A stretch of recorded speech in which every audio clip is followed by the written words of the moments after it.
Dans un premier temps, il va falloir que l'on définisse ce qu'est la recherche.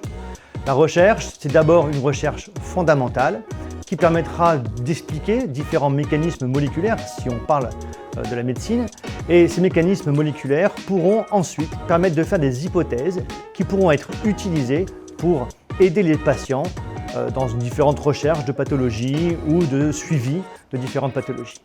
Un exemple, dans la recherche fondamentale, on peut identifier des mécanismes moléculaires ou comprendre des mécanismes moléculaires et on montrera un second temps que ces mécanismes moléculaires sont perturbés dans les différentes pathologies et donc on pourra ensuite étudier ces mécanismes, c'est-à-dire identifier des marqueurs qui permettront le suivi d'une pathologie ou ce diagnostic. Au global, ce qu'on peut dire, c'est que la recherche permettra effectivement d'améliorer la prise en charge des patients, mais qu'entre le moment où on fait le début de cette recherche pour identifier un mécanisme et le moment où on pourra l'utiliser en diagnostic dans la recherche clinique, il se passera de très nombreuses années, voire parfois plus de 10 ans.